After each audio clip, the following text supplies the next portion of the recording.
एक बहुत ही खूबसूरत लड़की को एक लड़का ट्यूशन पढ़ाने के लिए आया करता था। जब वो लड़का उस लड़की को ट्यूशन पढ़ाता था, तो न केवल वो अपने क्लास में फर्स्ट आती थी, बल्कि पूरे स्कूल में उसके बहुत ही अच्छे नंबर आते थे। और जैसे उसके अच्छे नंबर आते, वो उन सभी नंबरों का क्रेडिट उस लड़के को दे दिया करती। कहती थी कि मेरे जब भी अच्छे नंबर आते हैं तो मेरी बहुत तारीफ होती है, ये सब तुम्हारे वजह से ही हो पाता है। हालांकि वो लड़की एक अच्छा एग्जाम देती है, अच्छा एग्जाम क्वालिफाई करने के बाद वो एक ऑफिसर बन जाती है। और जैसी ऑफिसर बन जाती है, अपने प्यार का इजहार उस लड़के से कर देती है। कहती है कि मैं तुमसे बहुत प्यार करती हूँ, तुम्हारे साथ जीवन बिताना चाहती हूँ। हालांकि वो लड़का भी मेहनत कर रहा था, वो भी एग्जाम देता है, वो भी ऑफिसर बन जाता है। उस लड़के को उस लड़की की बातें बहुत पसंद आती है। वो भी उससे कहता है कि मैं भी तुम्हारे साथ पूरा जीवन बिताना चाहता हूँ, तुमसे शादी करना चाहता हूँ। वो दोनों अपनी मर्जी से शादी कर लेते हैं। उन दोनों के शादी को परिवार वाले स्वीकार भी कर लेते हैं। कुछ वक्त के बाद उन दोनों से एक प्यारा सा बेटा पैदा होता है। कुछ वक्त और गुजरता है, इसके बाद उन दोनों से प्यारी सी एक बेटी पैदा होती है। अचानक एक दिन वो लड़का बीमार हो जाता है, और जैसे ही बीमार होता है तभी उस लड़के को घर लाया जाता है। वो घर पर ही रहने लगता है। काफी वक्त गुजर जाता है। 7 महीने बीतने के बाद उस परिवार में, जिसमें कि लगभग 12 से 15 लोग रहते हैं, भाई होते हैं, भाभियां होती हैं, माँ बाप होते हैं, बच्चे होते हैं, उसकी खुद की पत्नी होती है। उन लोगों को 17 महीने बीत जाने के बाद ये पता चलता है कि दरअसल वो जिस व्यक्ति के साथ रह रहे थे, दरअसल वो 17 महीने पहले ही मर चुका है। वो तो जिंदा ही नहीं है। यानी कि 17 महीने से एक लाश के साथ पूरा परिवार रह रहा था। उन्हें इस बात का बिल्कुल भी पता ही नहीं था। जो पत्नी थी वो सारे काम कर रही थी जो एक पति के साथ होता है। उसके साथ लेटना, उसके साथ रहना, उसके साथ सारी चीजें करना होता था। हालांकि जब इस घटनाक्रम के बारे में लोगों को सोशल मीडिया के माध्यम से, टेलीविजन के माध्यम से, अखबार के माध्यम से पता चलता है, तो किसी को यकीन नहीं होता है। आज की कहानी, आज की घटना बिल्कुल भी अप्रिय है, अकल्पनीय है। शायद इस कहानी को सुनने के बाद आपको भी यकीन नहीं होगा। इस दुनिया में, इस जमाने में शायद ऐसे लोग भी रहते हैं जो 17 महीने से एक लाश के साथ रह रहे थे। नमस्कार, मैं विपिन। आज की जो सच्ची घटना मैं आपको सुनाने जा रहा हूँ, ये सच्ची घटना है। उत्तर प्रदेश का जिला पड़ता है कानपुर। कानपुर में एक इलाका है कृष्णापुरी रोशन नगर। दरअसल वहां पे एक लड़का होता है जिसका नाम होता है विमलेश दीक्षित। वो एक एग्जाम क्वालिफाई करने के बाद आयकर विभाग में असिस्टेंट ऑफिसर बन जाता है। और कुछ वक्त के बाद वो ऑफिस नहीं जाता है। उसके जो ऑफिस की टीम होती है वो उसके घर पे 30 अगस्त 2022 को ये जांच करने के लिए आती है कि आखिरकार वो है कहाँ, ऑफिस क्यों नहीं आ रहा है। जब टीम पहुंचती है उसके घर पे, तो दरवाजा सबसे पहले खटखटाया जाता है। दरवाजा खटखटाने के बाद उन लोगों की एक ही डिमांड थी कि हमें विमलेश से मिलना है, उसे हमें मिला दो, बात करा दो। उसके जो परिवार के लोग होते हैं वो कहते हैं कि वो आराम कर रहा है, वो अभी किसी से मिल नहीं सकता है। हालांकि जो टीम होती है, उसके ऑफिस की टीम होती है, वो कहती है, बार बार रिक्वेस्ट करती है कि प्लीज हमें उससे मिला दो। लेकिन परिवार के लोग झगड़ा करने पर उतार हो जाते हैं। कहते हैं कि आप लोग यहाँ चले जाइए, वरना बहुत कुछ हो जाएगा, गलत हो जाएगा। हालांकि टीम वहां से चली जाती है। जो टीम थी उसको गुजरात के अहमदाबाद जाना था, लेकिन वो गुजरात के अहमदाबाद न जाकर के सीधे वो उस जिले के सीएमओ के पास जाती है। और जाने के बाद एक पत्र लिख के माध्यम से अपनी सारी दास्तां बयां करती है। कहती है कि हमारा एक ऑफिसर है जो कि फला जगह पे फंसा हुआ है और पिछले 17 महीने से वो ऑफिस नहीं आ रहा है। हालांकि इस बात को सुनने के बाद जो सीएमओ होते हैं काफी गंभीरता से लेते हैं, और इसके बाद वो डीएम को एक पत्र लिखते हैं। कहते हैं कि साहब, एक बहुत ही पेचीदा मामला आ गया है। दरअसल एक ऑफिसर है जो 17 महीने से गायब है, ऑफिस ही नहीं आ रहा है, आपकी हमें मदद की जरूरत है। डीएम साहब भी इस बात को गंभीरता से लेते हैं और वो एक पत्र लिखते हैं एसएसपी को, और उससे कहते हैं एसएसपी से कि हमें फोर्स की जरूरत है। दरअसल हमारा एक ऑफिसर फला जगह पे फंसा हुआ है, उसे वहां से निकालना है, हमें अभी जाकर वहां पे सर्च करना होगा उस जगह पे।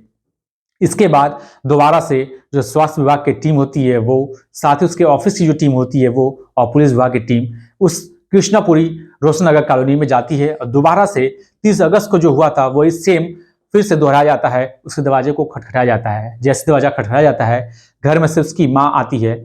आते ही माँ जब पुलिस को देखती है तो रोने लगती है, जोर जोर से चिल्लाने लगती है। कहती है कि आप लोग कौन हैं। जैसे टीम वाले बताते हैं कि हम विमलेश से मिलने आए हैं, उसे ले जाने आए हैं, तो उसकी माँ जोर जोर से चिल्लाने लगती है। कहती है, खबरदार किसने मेरे बेटे को हाथ लगाया। इसके बाद वो सीधे अपने बेटे के बहू यानी कि पत्नी को फोन करती है, जिसका नाम मिताली होता है, जो कि बैंक में एक मैनेजर होती है।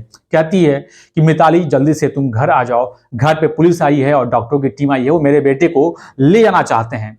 जैसी मिताली ये बात सुनती है, अपने ऑफिस में 2 दिनों का पत्र लिखती है, कहती है कि मुझे 2 दिन तक मैं नहीं आऊंगी, ऑफिस का सारा काम आप लोग देख लीजिएगा। और करने के बाद दौड़ते हुए वो घर आती है। हालांकि जब तक वो घर पहुंचती तब तक पुलिस घर के अंदर घुस चुकी थी और उस विमलेश को ले जाके मेडिकल कॉलेज में डॉक्टरों की टीम के सामने रख देती है। डॉक्टरों के पास जैसे जाती है, उसकी टीम और डॉक्टरों की टीम उससे बात करने की कोशिश करते हैं। हालांकि वो तो जिंदा ही नहीं था, वो तो मर चुका था, तो बातचीत कैसे कर पाएगा। उसके नस को टटोला जाता है, ढूंढा जाता है, उसकी नस भी नहीं मिल पाती है।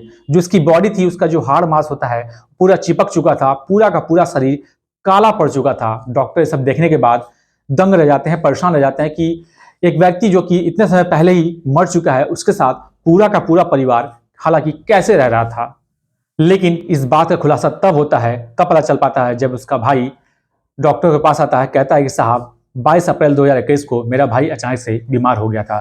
तभी उसे पास का ही एक हॉस्पिटल है, बाग नर्सिंग होम, वहां पर उसको लेकर जाते हैं। वहां डॉक्टर ने उसे मृत घोषित कर दिया था। हमारे पास इसका डेथ सर्टिफिकेट भी है।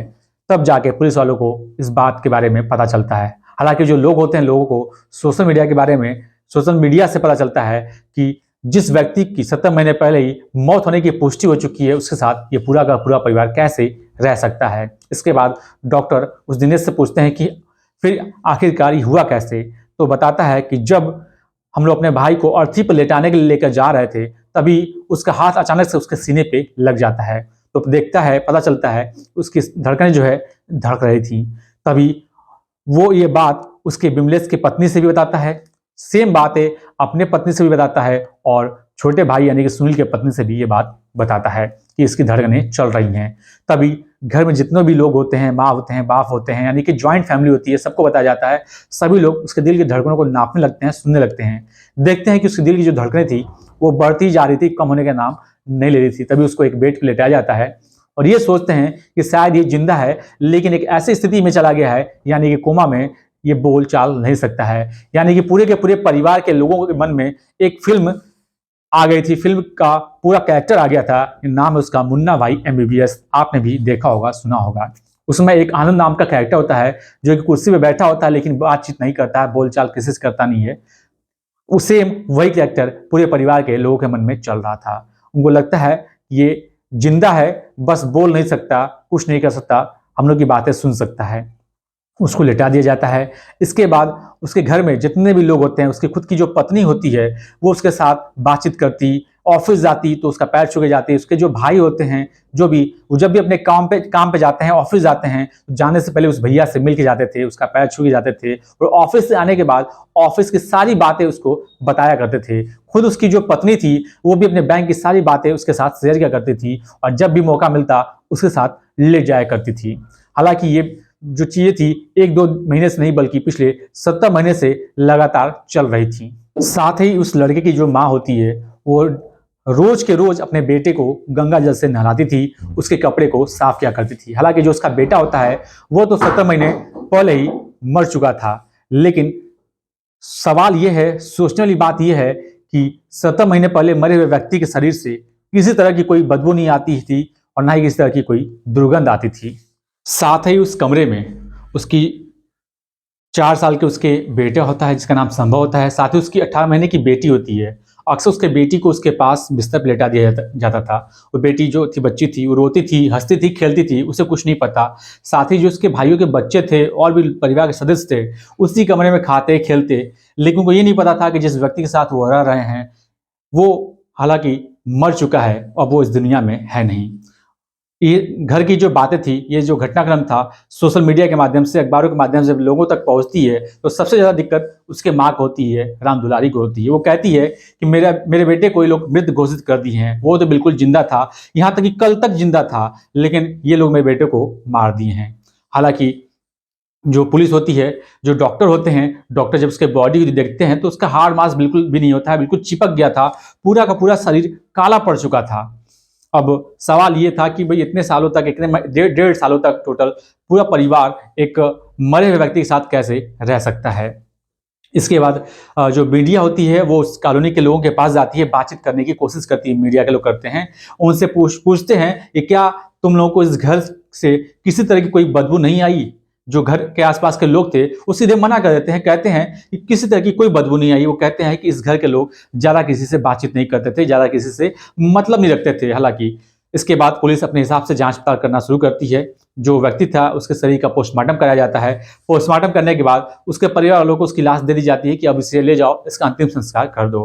हालांकि अंतिम संस्कार करने के साथ ही 2 कर्मचारी साथ भेजे जाते हैं, ये देखने के लिए कि जाओ इसका अंतिम संस्कार करके ही लौटना। जब परिवार के लोग और साथ ही वो कर्मचारी जब आगे जा रहे थे, कुछ दूर जाने के बाद परिवार के लोग कर्मचारियों से कहते हैं कि बेटा ऐसा है कि तुम्हें परेशान होने की जरूरत नहीं है, तुम अब चले जाओ, हम अपने बेटे का अंतिम संस्कार कर लेंगे।